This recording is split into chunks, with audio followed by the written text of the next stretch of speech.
तो हेलो। आज फिर से आज हम लोग हिंदी के कुछ सवाल करेंगे। हिंदी के कुछ सवाल हम लोग करने वाले हैं, तो आप ये बहुत ही ज़्यादा महत्वपूर्ण सवाल आपके लिए होगा। ये सवाल बहुत ज़्यादा महत्वपूर्ण हो सकता है आपके लिए। ये मैं क्यों कह रहा हूँ, ये आपको अभी नहीं, ये आपको 17 फरवरी के बाद पता चलेगा। ये मैं क्यों कह रहा हूँ ऐसा। ठीक है, आइए देखते हैं इस सवाल को। चलिए आइए शुरू करते हैं। क्वेश्चन ये है, ये हमारा जो क्वेश्चन है, क्वेश्चन कुछ इस प्रकार है। क्वेश्चन ये है कि नागरी लिपि, कौन सी लिपि? नागरी लिपि। नागरी लिपि निबंध के लेखक कौन है?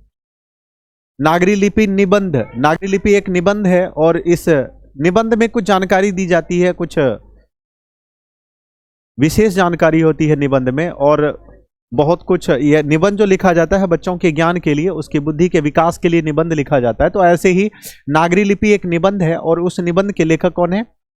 आप कहेंगे गुणाकर मूले। कौन है? नागरी लिपि निबंध के लेखक हैं गुणाकर मूले। चलिए, क्लियर है? नागरी लिपि निबंध के लेखक है गुणाकर मूले। आप सब मिलाते रहिएगा, आप सब जितने भी हैं सारे मिला लीजिएगा इसको। चलिए आगे, मैं तेजी में मिला देता हूं। नागरी लिपि शीर्षक पाठ साहित्य की कौन सी विधा है? ये क्या है? कहते हैं ये क्या है? तो मैंने पहले ही बता दिया था, नागरी लिपि क्या है? एक निबंध है। क्या है? निबंध है। आगे आते हैं। नागरी लिपि में प्राचीन मराठी भाषा के लेख, प्राचीन मराठी भाषा, नागरी लिपि में प्राचीन मराठी भाषा के लेख कहते मिलने लग जाते हैं। कब से मिलने लग जाते हैं? बात ये आती है, ये कब से मिलने लग जाते हैं? 11वीं सदी से मिलने लग जाते हैं। चलिए आगे आते हैं। अगला क्वेश्चन है, उत्तर भारत से नागरी लिपि के लेख कब से मिलने लग जाते हैं? उत्तर भारत की बात करें कि उत्तर भारत से ही नागरी लिपि के लेख मिलना शुरू हो गया था, तो 9वीं सदी से। कितने सदी से? 9वीं सदी से। ऑप्शन नंबर कितना होगा? सी। 9वीं सदी से मिलने लग गए थे। चलिए आगे आते हैं। हिंदी के आदि कवि कौन है? चरहदपाद, ये हिंदी के आदि कवि हैं। चलिए अगला मिलाते हैं। अगला मिला लीजिए। सरहदपाद की कृति कौन सी है? तो सरहदपाद जी ने दोहा कोश लिखा था। क्या लिखा था? दोहा कोश। आगे आते हैं। नागरी लिपि के लेखक है। नागरी लिपि को किसने लिखा? क्वेश्चन ये है। नागरी लिपि के लेखक हैं गुणाकर मूले। चलिए आगे आते हैं। 12वीं सदी के केरल के शासकों के सिक्कों पर, यह 12वीं सदी की बात है। उस समय केरल के शासक थे। केरल के शासक, क्योंकि कोई भी शासक है वो अपना करेंसी चलाता है। जैसे नरेंद्र मोदी आए, उन्होंने अपना तो नहीं चलाया, लेकिन नोट को मॉडिफाई जरूर कर दिया, उसको बदल, थोड़ी बहुत उसमें कुछ जो जोड़ना था जोड़ा, नोट को एक अलग से बदल दिया। पहले जो था उनको हटाया और अपने सिरे से, नए सिरे से नोट को बदल दिया। तो पहले जितने भी राजा महाराजा होते थे अपने हिसाब से वो सिक्का चलाया करते थे। वही क्वेश्चन है कि 12वीं सदी के केरल के शासकों के सिक्के पर, जो केरल के शासक थे उनके सिक्के पे कहते हैं कि वीर केरलस्य जैसे शब्द कहते हैं किस लिपि में अंकित हैं? किस लिपि में? देवनागरी लिपि में। किस लिपि में? देवनागरी लिपि में। तो हम लोग ऑप्शन नंबर डी मारने वाले हैं। किस लिपि में अंकित हैं? देवनागरी लिपि में। चलिए आगे बढ़ते हैं। अगला क्वेश्चन क्या है? अगला क्वेश्चन ये देख लीजिए कि ईसा की 14वीं 15वीं सदी के, 14वीं से 15वीं, या बीच में इसको से हम लोग बोल देते हैं, इसको क्या बोल देते हैं? से। ईसा की 14वीं से 15वीं सदी के विजयनगर शासकों ने अपने लेखों की लिपि को क्या कहा था? नंदी नागरी। ठीक है, ये कहा था। आगे आते हैं।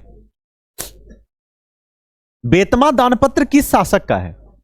एक दानपत्र चलाया, कहते हैं कि बेतमा नामक दानपत्र, यह किस शासक का है? किस समय का है? सॉरी, मैं शासक यहां पे गलत बोल गया, शासक नहीं है। बेतमा दानपत्र किस समय का है? एक टाइम पूछा कि ये बेतमा दानपत्र जो है वो कितने टाइम का है, किस समय का है, किस ईस्वी का है? तो हम लोग प्यार से कहेंगे 1020 ईस्वी का है। आगे आते हैं। नागरी लिपि के आरंभिक लेख हमें कहां से मिले? नागरी लिपि आरंभिक, आरंभिक का मतलब आपने समझा, आरंभ, शुरुआत कहां हुई? नागरी लिपि का जो आरंभिक लेख है वो हमें दक्षिण भारत से मिलना शुरू हो गया था। किस भारत से? दक्षिण भारत से। चलिए बढ़ते हैं आगे। नक्षत्र लोक किस लेखक की कृति है, रचना है? नक्षत्र लोक की रचना किस लेखक ने की? तो ये गुणाकर मूले जी ने लिखा था, गुणाकर मूले। आगे आते हैं, इसको मिलाइए। मराठी भाषा की लिपि क्या है? तो बच्चों मराठी भाषा भी देवनागरी लिपि में ही लिखा गया है। कौन सी लिपि है? देवनागरी। आगे बढ़ते हैं। धारा नगरी, धारा नगरी के कौन? कहते परमार शासक विद्या अनुरागी थे, विद्या के अनुरागी थे। कौन? भोज। कौन थे? भोज। चलिए इसको आप याद रख लीजिएगा और याद रखते जाना है। बहुत ही महत्वपूर्ण क्वेश्चन चल रहा है, ये मैंने पहले ही कहा है कि आपको पता चलेगा एग्जाम के बाद। ये मैं दावा तो नहीं करूंगा कि सारे पूछे जा सकते हैं, लेकिन इसमें से जरूर आएगा, ये बात आप नोट कर लीजिएगा। चलिए आगे आते हैं। चंद्रगुप्त का व्यक्तिगत नाम क्या है? चंद्रगुप्त जी का जो व्यक्तिगत नाम है उसको देव के नाम से जाना जाता था, बाद में उसको हालांकि चंद्रगुप्त कहा गया। उसका व्यक्तिगत जो नाम है वो देव है। हिंदी भाषा की लिपि क्या है? जैसे अभी हम लोग ये पढ़ रहे हैं ना, ये कौन सी लिपि? ये तो हिंदी भाषा है, तो इसकी लिपि कौन है? इस लिपि को हम लोग देवनागरी लिपि कहते हैं। हम लोग देवनागरी लिपि में ही पढ़ते हैं और हमें हम लोगों को विशेषकर देवनागरी लिपि का ही ज्ञान है। आगे आते हैं। दोहा कोश किसकी रचना है? तो आप पहले ही पढ़ चुके हैं, सरहद पाद की रचना है। क्या? दोहा कोश। आगे बढ़ते हैं।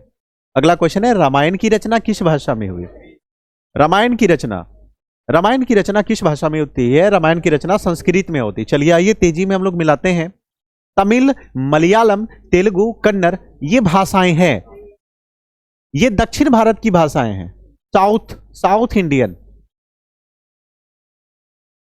इंडिया जिसको हम लोग दक्षिण भारत कहते हैं, ये दक्षिण भारत की भाषाएं हैं। दक्षिण भारत की भाषाएं कौन सी है? तमिल, मलयालम, तेलुगु, कन्नड़ इत्यादि, ये सारी दक्षिण भारत की भाषाएं हैं। क्लियर है? सूर्य नामक पुस्तक किनकी रचना है? तो सूर्य नामक पुस्तक किसकी रचना है? गुणाकर मूले की। एक बार इसको देख लीजिए गहराई से। सूर्य नामक पुस्तक, एक किताब लिखी जिसका नाम था सूर्य, और उस किताब की रचना किसने की? तो उसकी रचना की थी गुणाकर मूले ने। अगला क्वेश्चन आते हैं। चलिए आते हैं, इसको अब करते हैं थोड़ा सा, हम लोग इसको बढ़ा लें। ये आप देख रहे हैं, क्वेश्चन ये है कि नेवाड़ी भाषाएं, जो नेवाड़ी भाषाएं हैं, जैसे अभी हम लोगों की हिंदी भाषाएं हैं, इंग्लिश भी भाषा है, संस्कृत भी भाषा है, ठीक उसी प्रकार नेवाड़ी भी कोई भाषा है। नेवाड़ी भाषाएं कहते हैं किस लिपि में लिखी जाती है? नेवाड़ी भाषाएं किस लिपि में लिखी जाती है? किस लिपि में? देवनागरी लिपि। कौन सी लिपि? चलिए बढ़िए, इसको तेजी में करते हैं। क्या क्वेश्चन है ये, इसको एक बार देख लेने की आवश्यकता है। देखिए इसको अब पढ़िए। भारतीय लिपियों की कहानी, भारतीय लिपियों की कहानी, किसकी कहानी? लिपियों की कहानी। कहते हैं भारतीय लिपियों की कहानी नामक पुस्तक किसने लिखी? उसके रचयिता कौन है? गुणाकर मूले। किसने लिखी थी?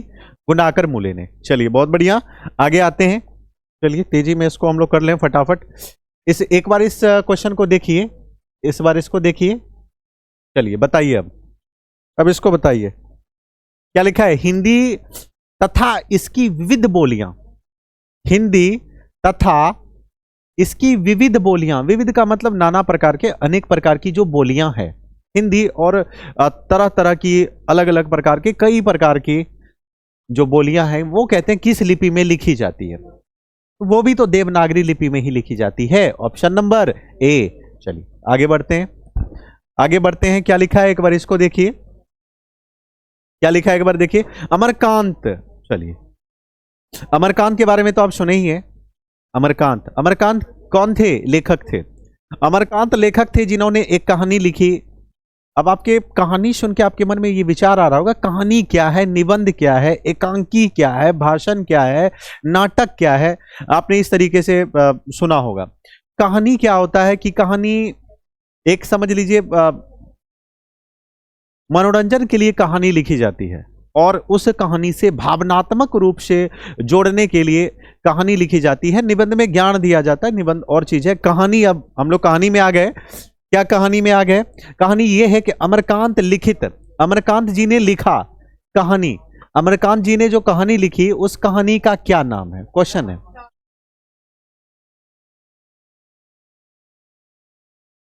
हम लोग यहां थे,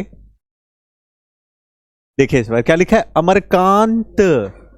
लिखित कहानी का नाम क्या है? बहादुर है। क्या है? बहादुर। चलिए आगे बढ़ते हैं तेजी में, जल्दी फटाफट कर लेते हैं बच्चों। 70 क्वेश्चन है। कितने क्वेश्चन है? 70। थोड़ा सा हमें जल्दी करना है, और भी क्लास का टाइम हो रहा है तो उसको जल्दी से कर लेंगे हम लोग। बहादुर का पूरा नाम क्या है? कौन सा बहादुर? दिल बहादुर। कौन सा बहादुर? दिल बहादुर। चलिए इसको देखिए फटाफट, तेजी में आइए आइए फटाफट इसको देख लीजिए। क्या लिखा है? बहादुर कहां का रहने वाला था? नेपाल का।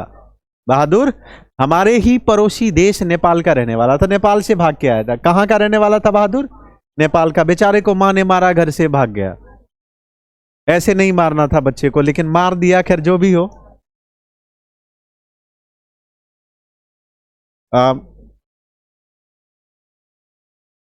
अगला क्वेश्चन है, क्वेश्चन भी आ जाएगा कि बहादुर अपने घर से क्यों भागा था?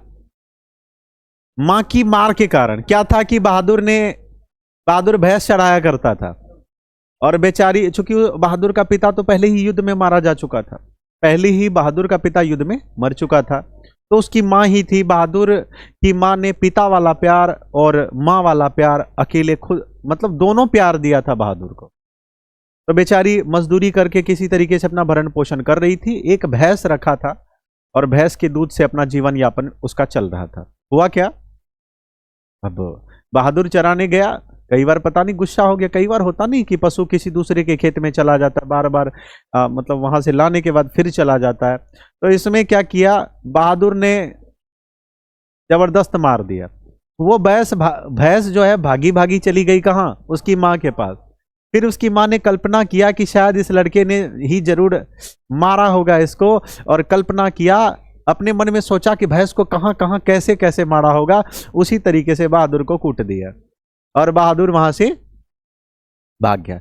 तो मां की मार की वजह से, मां की मार के कारण बहादुर अपने घर से भाग गया था। चलिए आगे आते हैं। क्लियर है? क्लियर है ना? ठीक, ये देख ले। बहादुर की मां गुस्से से पागल क्यों हो गई थी? क्योंकि बहादुर ने भैंस को मारा था। क्या उसने किसी कुत्ते को मारा था? नहीं, भैंस को मारा था। किसको मारा था? भैंस को। चलिए क्वेश्चन है, इसको एक बार देख लीजिए आप। क्या लिखा है?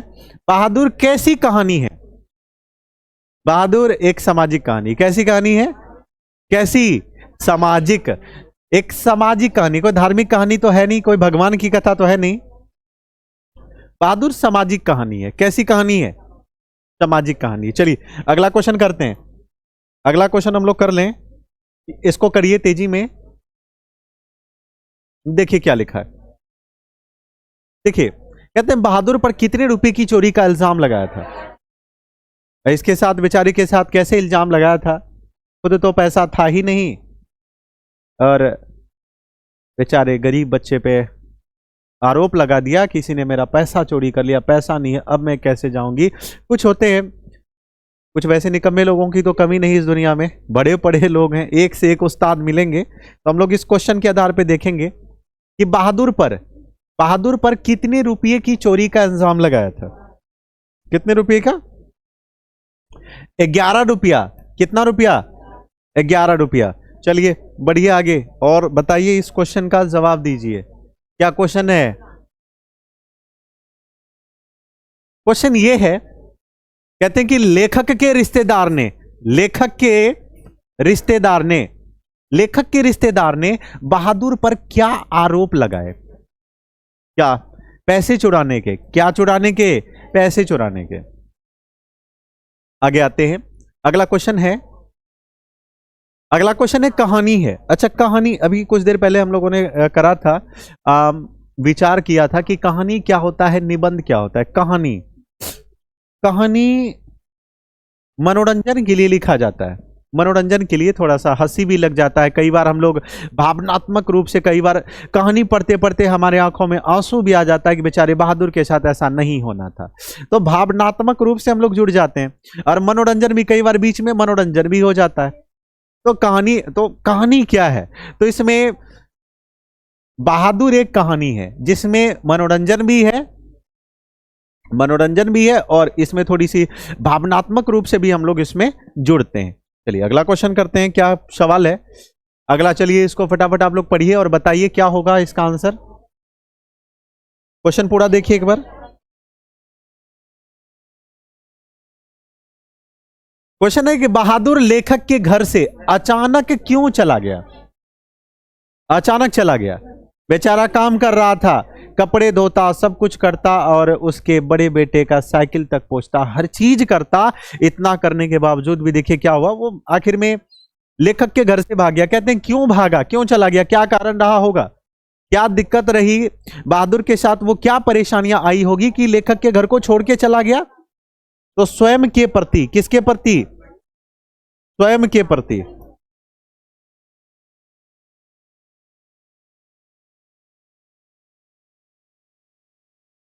स्वयं के प्रति लेखक तथा उसके घर वालों के व्यवहार में आए परिवर्तन। लेखक ने भी और उनके घर वालों ने भी परिवर्तन कर दिया, बदसलूकी करना शुरू कर दी, जिसकी वजह से बेचारा घर से भाग गया था। चलिए आगे आते हैं, अगला क्वेश्चन देखिए इसको।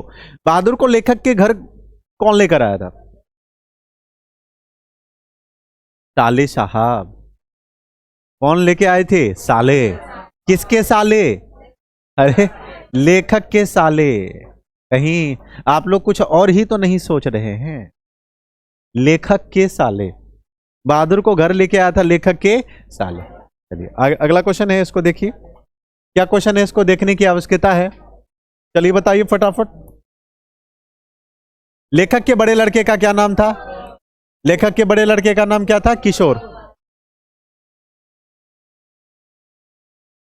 अगला क्वेश्चन, चलिए इसको देखते हैं। बहादुर का बाप कहां मारा गया था। क्वेश्चन ये है कि जो बहादुर का बाप है, उसका पिता, वो कहां मारा गया था। कहां मारा गया था, डकैती करने में या चढ़वाही करने में या चोरी करने में। नहीं, वह बेचारा युद्ध में मर गया था। कहां मरा था, युद्ध में। चलिए बढ़िए, अगला क्वेश्चन करते हैं। देखिए इस क्वेश्चन को, कहते कि बहादुर को मार खाकर, बहादुर से मार खाकर, बहादुर से मार खाकर, कहते भैंस भागी भागी किसके पास चली है। मां के पास। किस, नानी के पास नहीं, मां के पास। किसके पास, मां के पास आई। किसके पास आई, मां के पास। चलिए इस क्वेश्चन को देखिए एक बार। जिंदगी और जोंक, जिंदगी और जोंक, जोंक मतलब समझते हैं ना, हंसी मजाक, और जिंदगी, कहते हैं ये किनकी रचना है। ये अमरकांत की रचना है। किसकी रचना है, अमरकांत की रचना है। किसकी रचना है, अमरकांत। चलिए इसको देखिए तेजी में, इसको देखिए क्या समझ में आ रहा है कुछ। बहादुर शीर्षक कहानी की, कहते हैं बहादुर शीर्षक कहानी की निर्मला कौन थी। यदि बहादुर कहानी की चर्चा करें, हालांकि निर्मला किसी न किसी की मां बहन बेटी तो होगी, लेकिन यहां पे शीर्षक की बात हो रही है। ऐसा नहीं कि किसी की बहन का नाम निर्मला, हाँ सर मेरी बहन का नाम निर्मला है, ये ऐसी मेरी बहन थी, ये नहीं। बहादुर शीर्षक कहानी के हिसाब से कह रहा है कि बहादुर शीर्षक कहानी की निर्मला कौन थी। तो वो निर्मला एक पात्रा थी, एक अभिनेत्री थी। क्या अभिनय कर रही थी वो, लेखक की पत्नी का अभिनय कर रही थी। किसकी पत्नी, लेखक की पत्नी का अभिनय कर रही थी, रोल कर रही थी। चलिए आगे आते हैं। कहां से भाग के आ रहा था वो। क्वेश्चन है बहादुर कहां से भाग कर आया, नेपाल से। देखिए भोपाल नहीं मार दीजिएगा, नेपाल से, ये नहीं कि मील वाला भोपाल ये नहीं, नेपाल से। ठीक, आगे आते हैं। अगला क्वेश्चन ये है, बहादुर शीर्षक कहानी में किशोर कौन था। किशोर किसका रोल कर रहा था, किशोर लेखक का पुत्र था। किशोर कौन था, लेखक का पुत्र। चलिए आगे आते हैं, आगे आते हैं। अगला क्वेश्चन होगा हमारा, बेहद खास हिंदी आलोचना के महत्वपूर्ण हस्ताक्षर। आलोचना के हिंदी आलोचना के महत्वपूर्ण हस्ताक्षर, कहते हैं डॉक्टर रामविलास शर्मा का जन्म कब और कहां हुआ था। इनका जन्म हुआ था उन्नाव, उत्तर प्रदेश, 1912 ईस्वी में। चलिए आगे बढ़िए, अगला क्वेश्चन है, अगला क्वेश्चन ये है कि परंपरा का मूल्यांकन गद्य की कौन सी विद्या है? तो ये एक निबंध है, कहानी नहीं है। क्या है?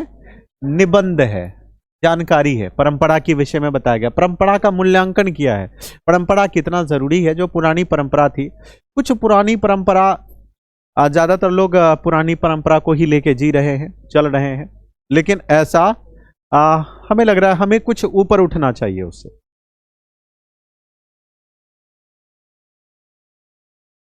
इस क्वेश्चन को देखिए, साहित्य की परंपरा का पूर्ण ज्ञान किस व्यवस्था में संभव है? यह हमेशा समाजवादी व्यवस्था में ही संभव है। किस व्यवस्था में? समाजवादी व्यवस्था में। साहित्य के, अगला क्वेश्चन आप इनको पढ़िए, साहित्य के निर्माण में, साहित्य के निर्माण में, साहित्य के निर्माण में प्रतिभाशाली मनुष्यों की भूमिका है, निर्णायक है। कोई भी साहित्य के निर्माण में जो प्रतिभाशाली लोग हैं उसकी भूमिका जो है ना, निर्णय कर देने वाली है, निर्णायक भूमिका है। कौन सी भूमिका है?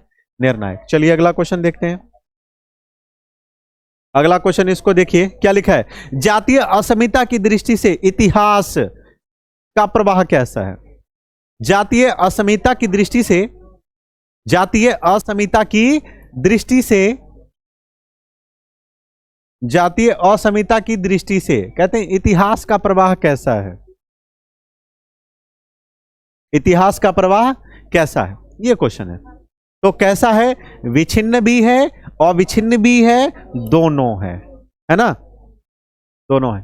परंपरा का ज्ञान किन के लिए आवश्यक है? क्वेश्चन ये है, परंपरा का जो ज्ञान है वो किसके लिए आवश्यक है? किसके लिए आवश्यक होता है?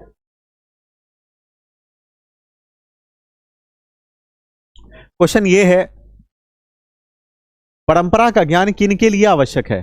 तो जो लकीर के फकीर ना हो। लकीर का फकीर किसे कहते हैं? लकीर का फकीर, जो लकीर का फकीर ना होकर क्रांतिकारी साहित्य की रचना करे, वही तो परंपरा का ज्ञान। कहते हैं कि परंपरा का ज्ञान किन के लिए आवश्यक है?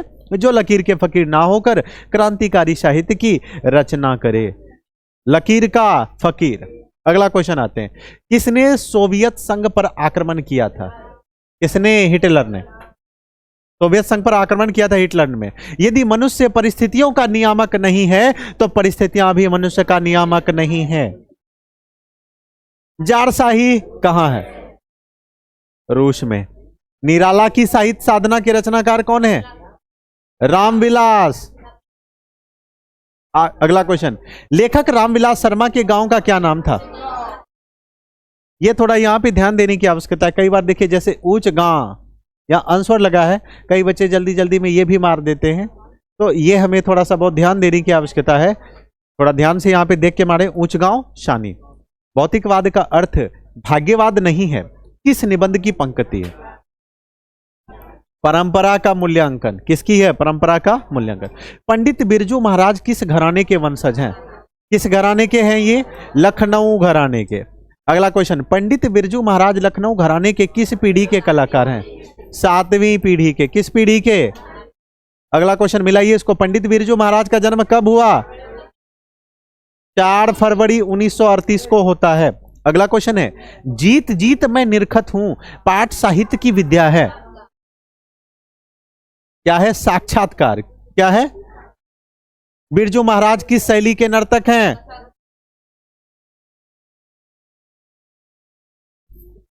कथक। किस शैली के हैं बिरजू महाराज? कथक शैली के नर्तक हैं। बिरजू महाराज की ख्याति किस रूप में हुई? एक डांसर के रूप में हुई, नचनिया के रूप में, नर्तक के रूप में। हम लोग नचनिया कह देते हैं। बिरजू महाराज का संबंध है कथक नृत्य से। किस नृत्य से? बिरजू महाराज अपना सबसे बड़ा जज कहते हैं किसको मानते हैं? अम्मा को। पंडित बिरजू महाराज 9.5 साल के थे तभी उनके डैश डैश किसका, जब पंडित बिरजू महाराज 9 साल के थे तभी उनके पिताजी का देहावसान हो गया था। उनके पिताजी इस दुनिया से चल बसे। बिरजू महाराज खुद को किसकी शागिर्द यानी शिष्य, शागिर्द मतलब शिष्य, जिसको चेला भी कहते हैं, तो किसका शागिर्द मानते थे? पिता का ही शागिर्द मानते थे वो। बिरजू महाराज को किस उम्र में संगीत नाटक अकादमी का अवार्ड मिला था? 27 वर्ष में। अगला क्वेश्चन, हिंदुस्तानी डांस म्यूजियम कहां है? कहां है? दिल्ली में। बिरजू महाराज के चाचा का क्या नाम है? शंभू महाराज। आगे आते, शंभू महाराज बिरजू महाराज के कौन हैं? चाचा हैं। अगला, हलकारे का अर्थ होता है संदेश वाहक। बिरजू महाराज का संबंध है, बिरजू महाराज डांसर थे तो कुछ बजाते नहीं थे, वो कथक नृत्य जानते थे। तो इनमें से कोई नहीं हम लोग मारेंगे। जीत जीत मैं निरखत हूं पाठ के लेखक कौन है? इसी यहीं से हमारे 70 क्वेश्चन आज पूरे हुए। तो आप लोग इस क्वेश्चन को एक बार देखें ध्यान से। हम लोगों ने 70 क्वेश्चन आज पूरा कर लिया, और आज ही नहीं, लगभग रोज ऐसे ही चलते रहता है। परीक्षा की दृष्टि से आपके लिए बहुत ही ज़्यादा महत्वपूर्ण सब सवाल चल रहा है। तो आप सभी बच्चों से मैं प्रार्थना करूंगा कि आप लोग ध्यान से पढ़ें। एग्ज़ाम ज़्यादा दिन नहीं है, साल जैसे बीता बीता, लेकिन मैं ये जरूर कहूँगा कि लास्ट में अंतिम दिनों में, अंतिम जो भी 50 दिन या 55 दिन 60 दिन जितना भी टाइम बचा है, आप थोड़ा ध्यान से पढ़ लें। ऑब्जेक्टिव को पढ़ें डेली, और सब्जेक्टिव को रटने की आवश्यकता नहीं है। मैं नहीं कहूँगा रटने का, कभी नहीं कहूँगा, आप मत रटिए, आप उनको एक बार समझ लीजिए। हो सके तो क्वेश्चन बैंक को अभी देखने की आवश्यकता है, क्योंकि क्वेश्चन कहाँ से आएंगे। बात करें पैसे उठाने की, तो लोग पैसे कहाँ से उठाएंगे? बैंक से। क्वेश्चन कहाँ से दिए जाते हैं? प्रायः क्वेश्चन बैंक जो है हमारे, जब से बिहार बोर्ड एग्जाम हो रहा है, हमारे किसी के पास 12 तक का है, किसी के पास जहां तक का भी आपके पास क्वेश्चन बैंक है। मैं एक बार जरूर कहूंगा कि आप एक बार क्वेश्चन बैंक को जरूर खंगालें, और हो सके तो डेली क्वेश्चन बैंक का एक सेट, क्वेश्चन बैंक का एक सेट, क्वेश्चन बैंक का 1 सेट, मैं कहूंगा आप डेली करें। एक सेट आप डेली जरूर कर लीजिए। ऑब्जेक्टिव पढ़िए, और ऑब्जेक्टिव को तो आप याद ही करना पड़ेगा, पढ़ने से काम नहीं चलेगा। हो सके तो ऑब्जेक्टिव याद करिए, और यदि आप किताब पढ़ना चाहते हैं तो वहां से भी आप पढ़ सकते हैं। मतलब कुल मिला के अभी यदि आप 5 से 6 घंटा भी यदि पढ़ लेते हैं ना डेली, 5 से 6 घंटा भी डेली पढ़ लेते हैं, तो मैं कहूंगा कि आप एग्जाम में अच्छे नंबर स्कोर कर सकते हैं। आपका बढ़िया स्कोर आ जाएगा एग्जाम में। कोई भी बच्चे, किसी भी बच्चे का सपना होता है कि मैं 400 से ज्यादा नंबर लाऊं, जिले में अपने माता पिता का नाम करूं, और अपने लिए ना सही, अपने गरीब माता पिता के लिए मेहनत करने की आवश्यकता है। तो आप लोग लगे रहिए, ठीक है। अब फिर मिलेंगे कल। आज इतना ही, धन्यवाद।